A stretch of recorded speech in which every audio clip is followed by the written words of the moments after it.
Hi guys, Totallydubbed here, and today I'm doing a dedicated review on the Pixel 5's cameras. That's the front and the back, and also recording capabilities. Now if you want more information about the phone, do check out my dedicated Pixel 5 review. It'll be down in the description below and also on the banner.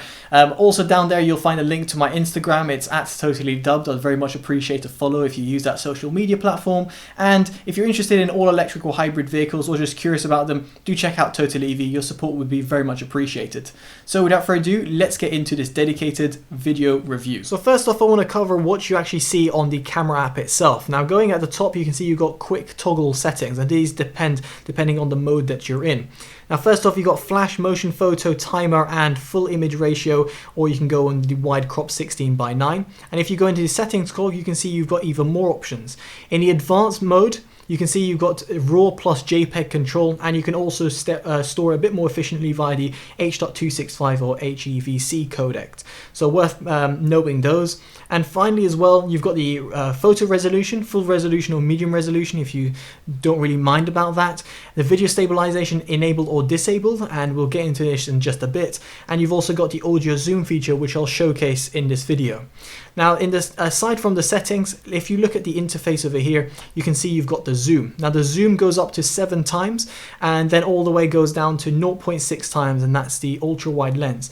You can see if you were to scroll between the two lenses, you saw it right there, but let's see if I just go in between, you can see there's a slight shift when I go to 0.9 and 1 times. So there's a slight little shift between the two lenses, and so at the time of making this video it's not smoothed out, so just worth bearing that in mind. Now moving past that, if we go down over here, you can see you've got control in terms of the exposure as well, and the overall the brightness as well, and the contrast, so you can adjust those, and you can also lock them as well if you so wish.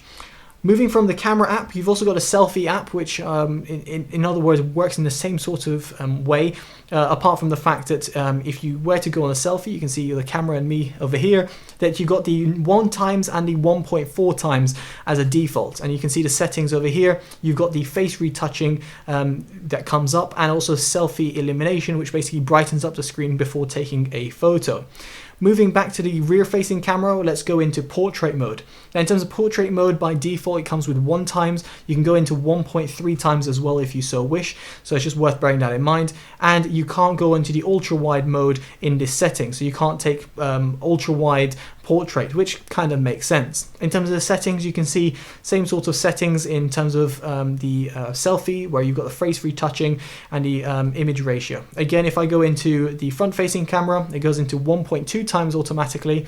1 times as well can be activated, and then again you've got these settings over here. Now next up we've got night sight. Now in its default mode it comes with 1 times. You can have 2 times zoom as well, and you can also go ultra wide. So yes, you can take ultra wide nighttime photography, and I'll get into how the processing time works in just a bit. In terms of the settings, you can see astrophotography is there as an option. You can disable this if you don't want it to run on auto, although it's quite nice in terms of the overall image it provides. In terms of the front selfie, you can see over here, me over there again, you can see the 1 times and then 1.4 times in terms of nighttime photography as well. So these are all great options to see. Moving past that, we've got the video capability, and here there's a few more options that actually appear. Now if I just go at top over here, you can see you've got the resolution. You can go a quick toggle between FHD and 4K and 4K 30 FPS. Now what you can see is this little option over here, the ultra wide, kind of disappearing when I go to 4K 60 FPS. And that's purely because at 4K 60 FPS you can't record in ultra wide, but 4K 30 FPS or FHD 60 FPS, the ultra wide option will be there. So again, you can record in 4K 30 FPS up to in ultra wide. You've got different modes to choose. You've got the normal mode, you've got slow motion, which you've got 1/8 times and 1/4 times. And then as well, if you go over here, you can see, you go back into normal mode, and then you've got the time-lapse mode, where you've got the different options as well for you to choose from. The biggest interesting thing over here with the Pixel 5 is the different levels of stabilization.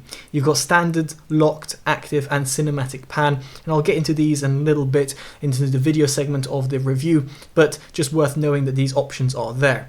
Elsewhere, the stabilization is enabled by default, but if I were to go over here and let's say disable it, and go back into the settings, you can see the stabilization option here has been grayed out, and you can't enable it unless you go back through the settings and re-enable stabilization. So it's a quick toggle over there, and one that you can choose over here in terms of what stabilization mode you like. Now going past there, we've then got the more option where you've got panorama, photosphere and lens. The panorama option is a really nice feature, and I'll showcase this as well, but what I will say is the panorama mode takes a little bit of extra time in terms of processing. Now another thing I want to talk about is how quickly it takes to process. So if I were to take a photo over here, you can see how quickly it appears in the gallery app. If I click the gallery app, it takes a little bit of a second, well, under a second to actually process. If you're in the panorama mode, as I mentioned, it will take a little bit of extra time to process as well.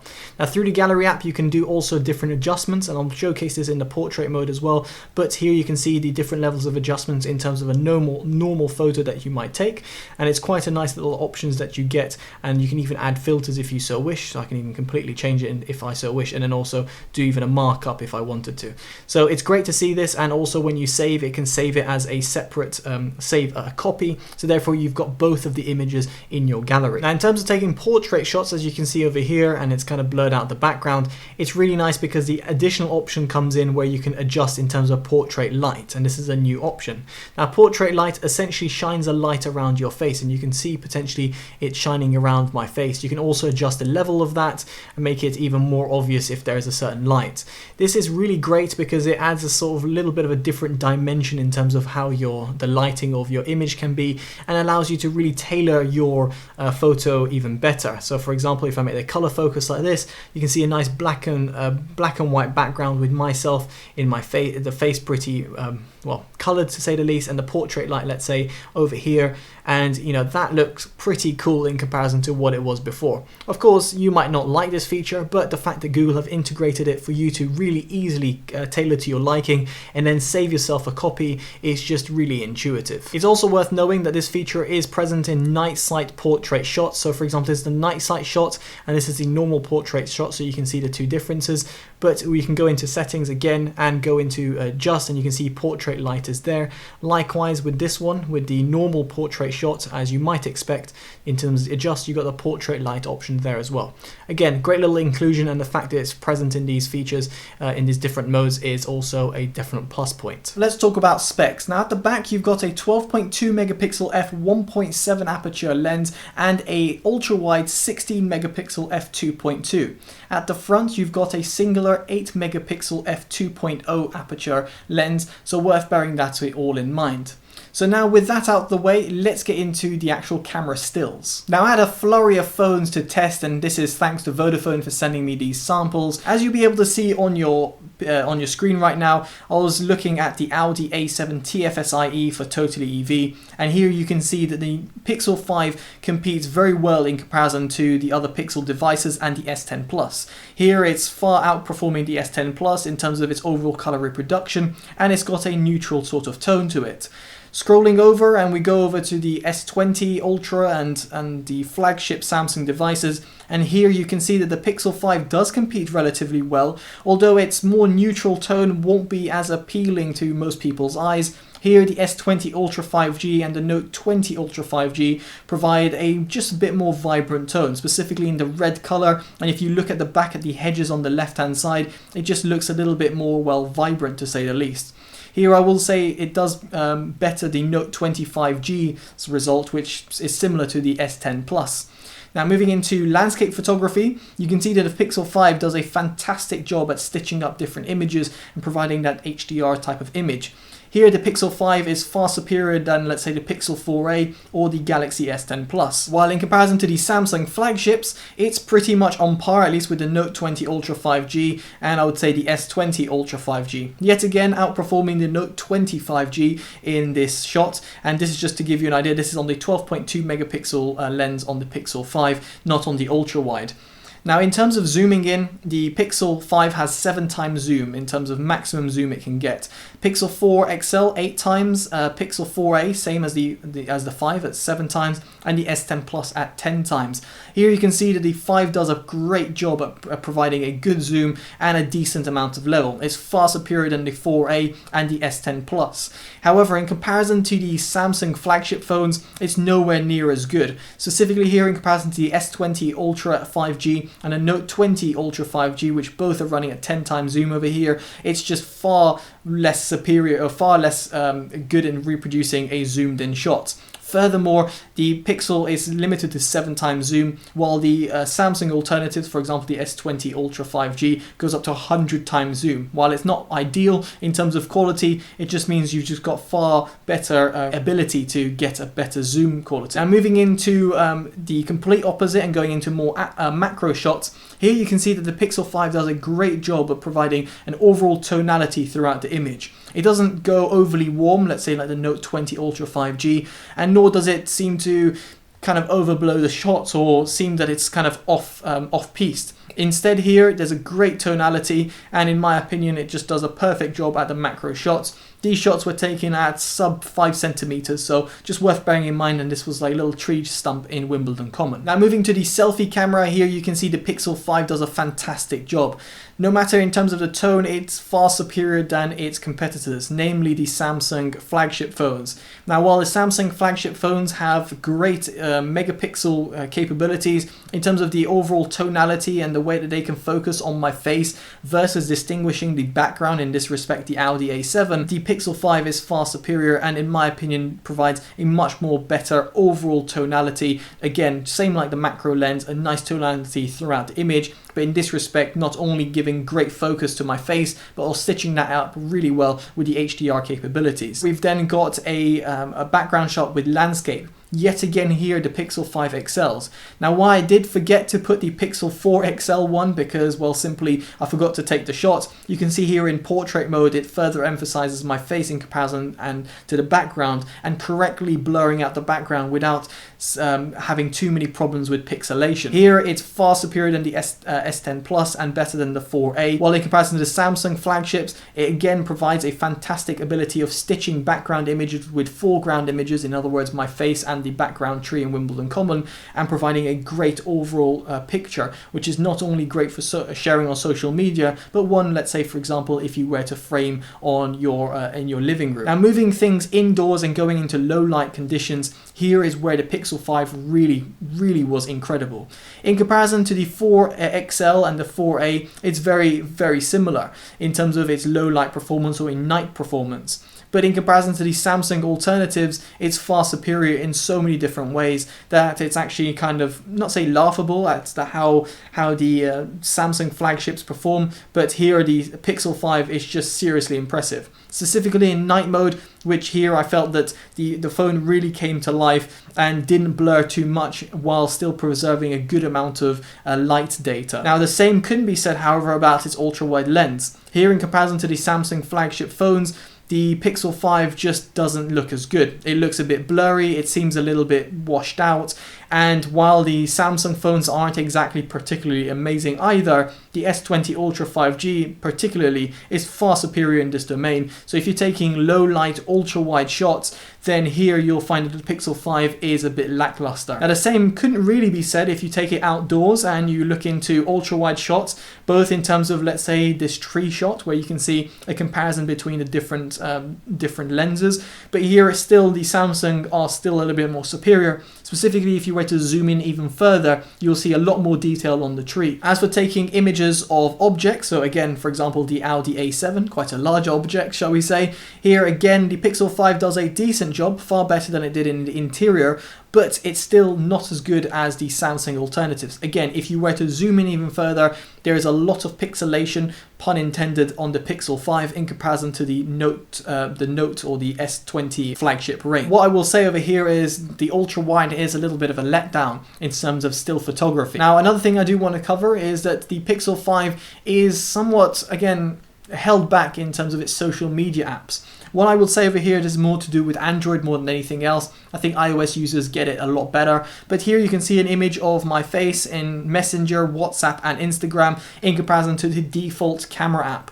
And here you can see there's a much more detail and just much better HDR performance in the Pixel 5's normal camera in comparison to, well, the social media sharing apps. The same could be said when you're looking at the rear-facing camera. Again, a lot more detail can be had from the normal rear-facing camera in comparison comparison to, let's say, the apps that are being used over here.